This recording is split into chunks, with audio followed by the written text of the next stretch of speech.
Hello, welcome to our assembly. It's Friday, we've made it through to the end of the week again, and I tell you what, it's been a bit different outside this week. It's been a bit rainy, it's been a bit windy, it's been a bit colder, and that's because it's autumn, and we've been talking about autumn in our assemblies right the way through the week.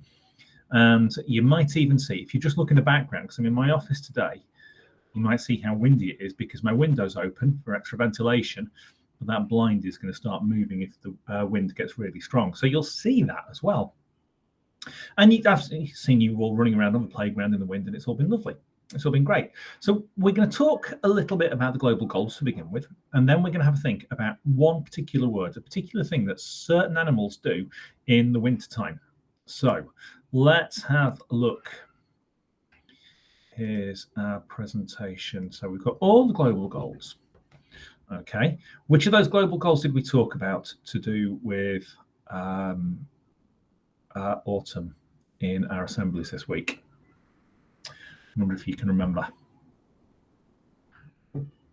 Well, today's word is hibernation, and those are our global goals to do with hibernation, or to do with autumn. But what does hibernation mean? Talk to your partner, see if you can remember what it means from your science lessons. What does the word hibernation mean? Okay.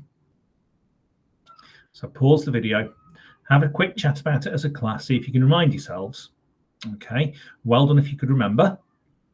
Now, which of the global goals might we be thinking about if we're talking about hibernation? Hibernation is when animals will go into a very, very deep sleep, when their bodies kind of slow down a bit, they find somewhere warm, and they sleep right the way through the really cold weather. So which of our global goals do you think we're talking about if we're thinking about hibernation?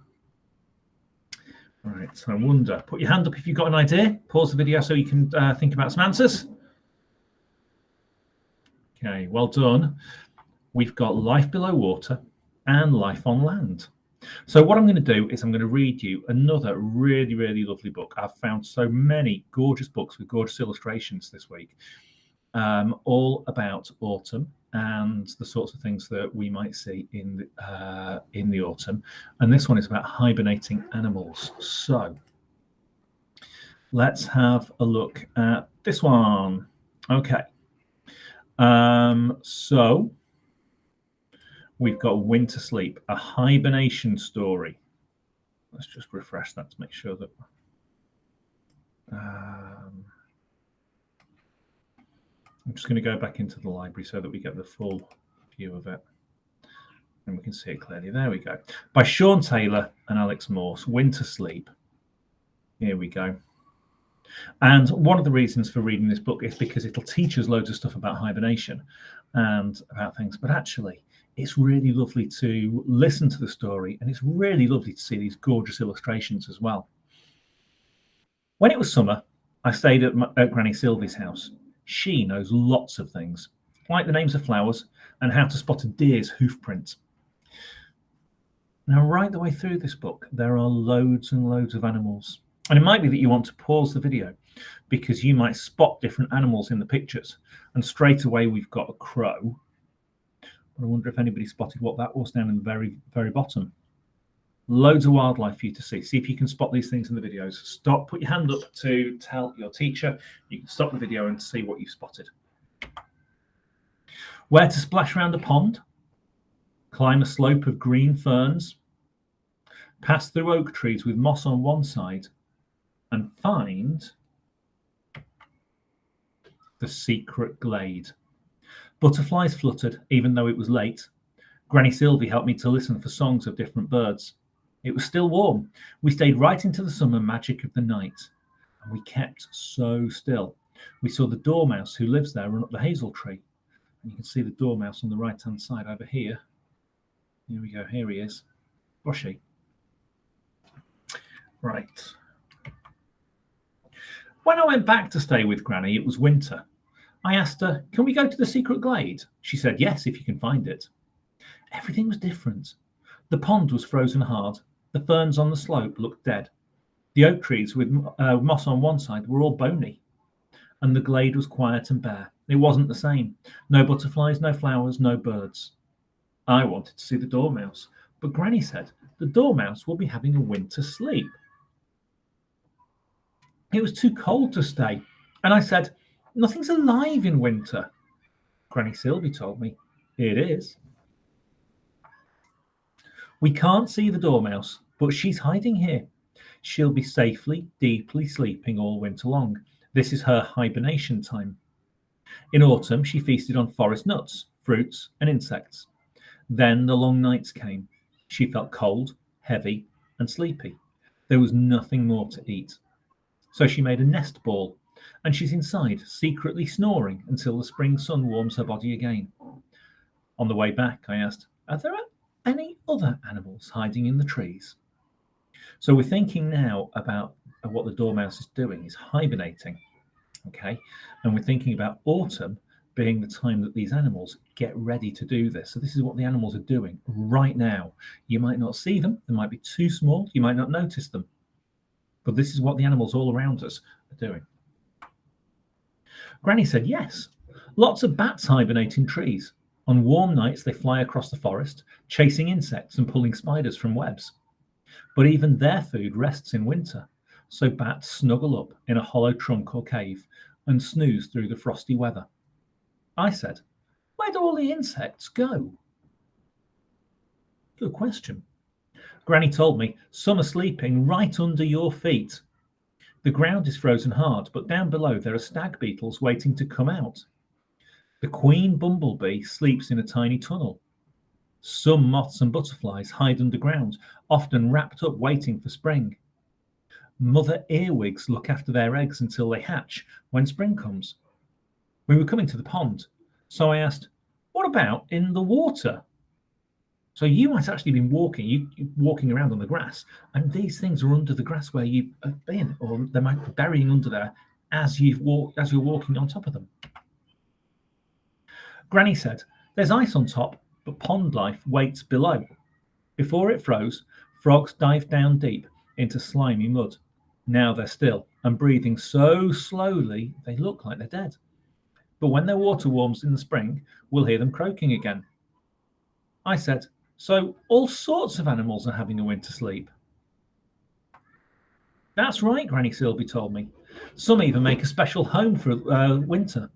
A bear builds a den deep in the woods, perhaps in a cave, an old tree trunk, or a hidden hollow. Mummy Bear slows right down and rests there with her cubs, curled up tight on a bed she's made from soft moss, twigs, and leaves. Now, we don't have bears in the UK. I think this is probably an American book because there are bears that live in the wild in America. Granny Silvia was telling me about the animals in winter when I was in bed. You see, she told me, there's plenty of life tucked up hiding in the cold. I nodded. I could feel the cosy magic of the dark nights outside. And even though it wasn't very late, I closed my eyes for a winter sleep. So, what is hibernation? It's a nice story, that one. I quite like that. Let's have a think about hibernation now, because this book's a really nice one. It's a mix of fiction with the story and non-fiction with a load of facts. So can you imagine going to bed in winter and not getting up until spring? When a snowy blanket arrives, much of the world seems sleepy. The sun feels lazy. The nights are long. Trees look undressed. Ponds freeze over. Fewer birds sing, and even the flowers are having a rest. With plants shutting down for the colder, darker winter months, there are few flowers, fruits, nuts, and trees, and leaves for animals to feed on. There are also fewer insects to eat. It's difficult for many creatures to find food and keep warm, so instead they snuggle up somewhere secret, sheltered, and safe. Hibernation is a special kind of deep sleep. It helps animals live through the coldest, hungriest times by saving them energy. They find or make a place to hide out of danger from hungry predators. Mammals, reptiles, amphibians, birds, and mini beasts have different kinds of winter sleep. Let's have a look at some examples. Now, again, some of these are things that you wouldn't necessarily find in the UK, so we'll have a look at concentrate on the ones that we will. In the winter, mammals need lots of food to keep warm and active, but where it's coldest, some hibernate instead. In autumn, they eat a lot to fatten up. Their fat protects them against the cold and gives them energy when there's no food. They become sleepier as their body cools down. So we're going to have a look at a hedgehog. Now, I wonder, put your hand up if you've seen a hedgehog in your garden. I saw one not so long ago. A hedgehog will build a nest of leaves in the winter. It's often under a shed, in an old rabbit burrow, or even in a compost heap. And as it sleeps, rolled into a tight ball, its body temperature drops from about 35 degrees, which is just a bit cooler than us, to about 5 degrees Celsius. It gets very, very cold. And then as things warm up again, the hedgehog will come out of hibernation. I quite like sitting in my garden in the evening because I've got bats that fly around near me. They live in some of the big trees near my house. And in chilly places, bats spend most of the winter hanging upside down, snoozing in their roost. They store up warm fat on their backs and bellies to give them energy. And what the bats are doing at the moment in the autumn is storing up that fat. And the bats that live near me have been swooping over the pond in my garden, eating the insects that have been hovering over the pond. And those insects will give them that fat, give them that energy, so that they can sleep through the winter. Reptiles, amphibians, and fish. So there's a whole range of things here, but we'll have a look at a grass snake. I was walking on the Whitegate Way and saw a grass snake come out, and it just kind of slithered across the track in the warm. But now it's too cold, and a grass snake will find a sheltered refuge underground, or maybe in a deep pile of leaves or compost. Its winter resting place is called a hibernaculum. And frogs will wriggle into a pile of leaves or under a log, and their heart stops, their breathing stops, and they freeze almost solid. So that's a wood frog. Wow. It's kind of amazing that these things can happen, isn't it? Now, reptiles, amphibians, and fish are cold-blooded, so they can't control their body temperature. When it's freezing cold, they slow right down, and most will hide themselves away. Very few birds hibernate, but some will go into short rests called a torpor. Okay, so we're learning lots of new things. Mini beasts. Many beasts have a winter sleep called a diapause. Many insects, spiders, slugs, and other tiny creatures live for less than one whole year, but they find ways to make sure they get through the cold. Their babies may spend time as an egg, as a sleepy larva, safely inside a cocoon, or resting. Diapause can happen for other reasons too, such as during very hot or dry times. So we've got some of these creatures that live in our gardens. So let's have a look down at the bottom here at the earthworm. For the winter, some earthworms burrow down and curl up in an oval-shaped chamber deep in the soil. Or with a ladybird, adult ladybirds find shelter from the cold behind bark, under leaves, or in a dry building, often in groups. Now, I'll tell you about that one in a minute. How you can help. Here we go. So to help these hibernating animals, what I've done in my garden is I've made a bug hotel. I've got lots of sticks and leaves. I've got some wood with holes in it, and I've got lots of little nooks and crannies for the insects and for the bits of wildlife and whatever wants to come along and live in there to stay over the winter, which means that my garden will have more wildlife in the spring. So I'm thinking then about climate action and about life on land. And I'm not sure I'll get anything hibernating in my pond, but I'm keeping my fingers crossed. So that's life under the water as well. And we've got a bug hotel. We've got bird boxes in school. So we're trying to help, and you can do the same. You can leave out fresh water and bird feeders to help the birds in the cold weather. Create some safe winter cover for mammals. So, like I said, putting up a bat box, building a log pile, or making a compost heap or a wild area in the garden. Provide safe resting places for reptiles in compost, leaf piles, logs, and rocks. You could plant lots of flowers, so there's plenty of food for mini beasts when they wake up in the spring. And I've done that one as well. I sowed some seeds of something called Phacelia the other day, and it's already started to grow, and the flowers will be there when the mini beasts wake up. Clear your pond of fallen autumn leaves so the water stays healthy for pond life during the winter. So there's lots of ways that we can help, and we can support the environment. We can support all of these animals, these creatures that might be living all around us.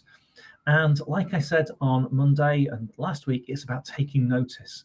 It's about making a choice to say, actually, I'm not going to look at what's on telly or the football or whatever.